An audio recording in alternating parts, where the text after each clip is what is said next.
Gracias por acompañarnos. Esto es Tribuna por Paraguay TV HD y la pregunta que hacíamos, ¿qué es ser ateo?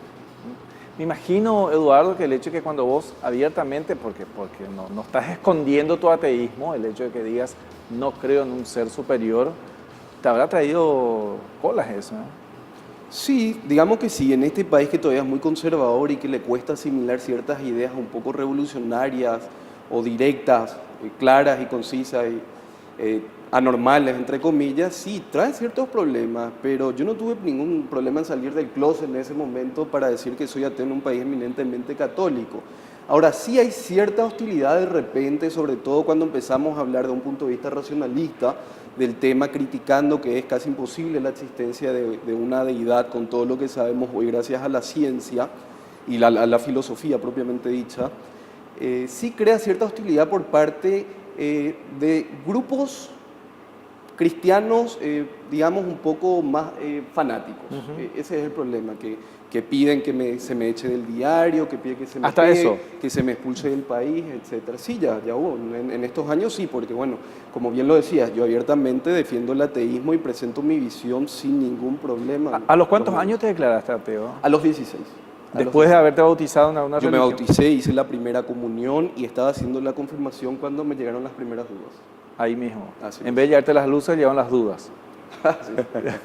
Bueno, y justamente lo que decía Eduardo y esta intolerancia que existe, Mariano, no solamente se da en el tema de que porque una persona sea atea, pero también a veces en aceptar a otras religiones, Mariano y Gloria. O sea, el hecho de que un católico diga, así como vemos que hay países que se separan por culpa de la religiosidad, hay familias que también se separan, fulano, peango judíos, porque el judío no es solamente el ser judío, sino judío, ¿verdad? Es malo luego, es separatista, y ni qué decir cuando una persona es adventista o es de otra religión. Yo creo que tenemos muchos desafíos dentro de la Iglesia Católica y uno de esos desafíos nos está mostrando justamente el Papa Francisco, de mayor apertura. ¿Quién es el Papa? Mayor Antes apertura. que me explique quién es el Papa, justamente tenemos un material preparado sobre el Papa Francisco y después vamos con nuestros invitados. Ok.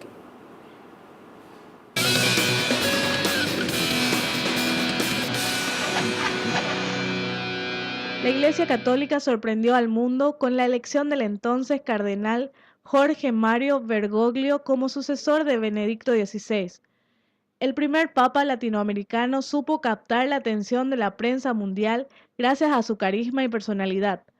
Lo primero que resaltó fue la elección del nombre Francisco.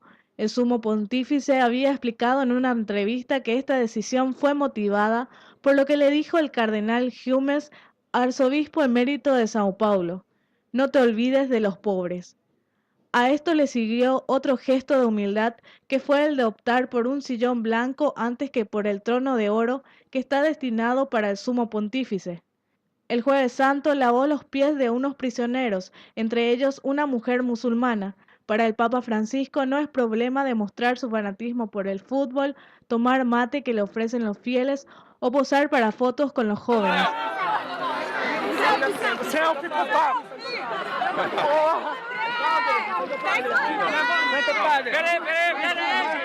En Roma pidió a los revolucionarios que abandonaran las comodidades de su hogar y corrieran la voz en las calles. En Río de Janeiro dijo a los jóvenes que hicieran un desorden en las diócesis para ayudar a la iglesia a despojarse del clericalismo.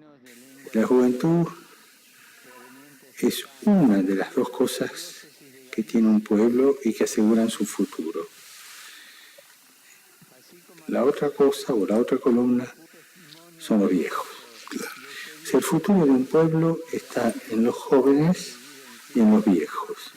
Los jóvenes porque van a llevar la fuerza adelante, ¿no es cierto? Son los que llevan la patria adelante, un pueblo adelante. Y los viejos son los que le dan la memoria de ese pueblo, la sabiduría, para que ellos sigan adelante llevando eso, ¿no es cierto? Ha buscado crear una cultura del encuentro en la que coincidan católicos y ateos. Hagan el bien, nos encontramos allá, afirmó.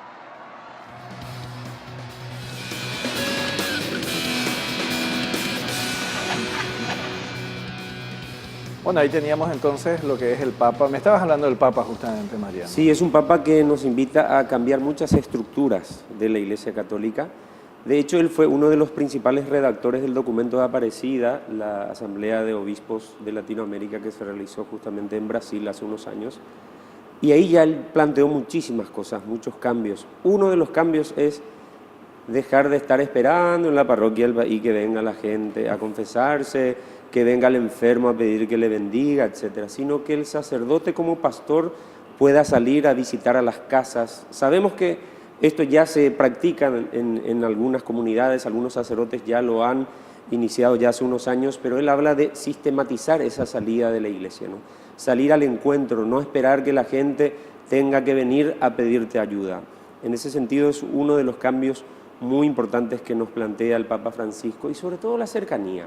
La gente quiere la cercanía de un sacerdote, de una persona que acompañe, especialmente en los momentos de dificultad y no solamente estar organizando actividades de solidaridad, pidiendo ayuda, que es algo que la gente reclama mucho también de nuestros sacerdotes y que necesitamos pastores con olor a oveja, decía una frase que me gustó muchísimo del Papa Francisco, es decir, pastores que se involucren con su pueblo, con sus ovejas, que están necesitando de la voz de ese pastor.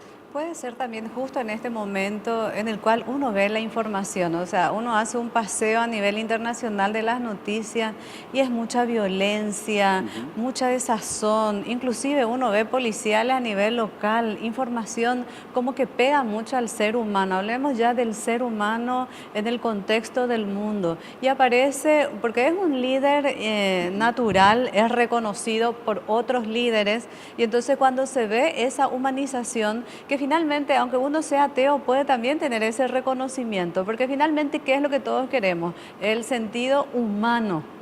Podemos tener tendencias religiosas o no, pero sí queremos esa pacificación. Ser ateo no significa no ser pacifista, por ejemplo, ¿verdad? Claro. ¿Eso qué significa para la Iglesia Católica tener un Papa absolutamente humano?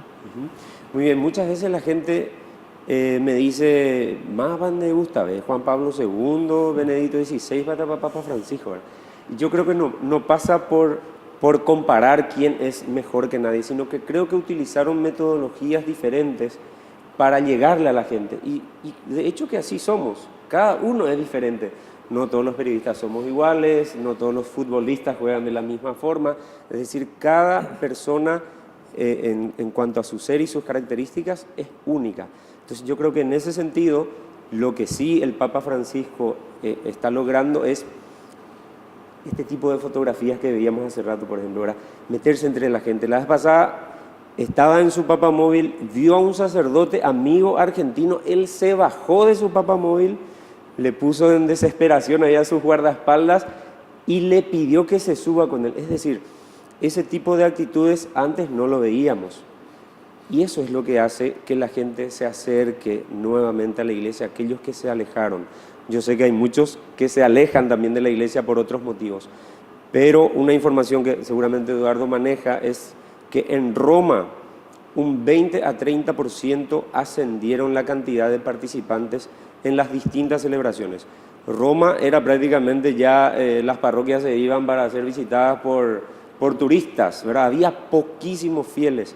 Y ahora está repuntando y la gente consultada por esta situación dicen que el carisma del Papa Francisco es la que les impulsa a volver a la Iglesia Católica. ¿Y esto cómo ves, Eduardo? ¿Es marketing de la Iglesia haber puesto a un latinoamericano, a alguien que hable nuestro idioma?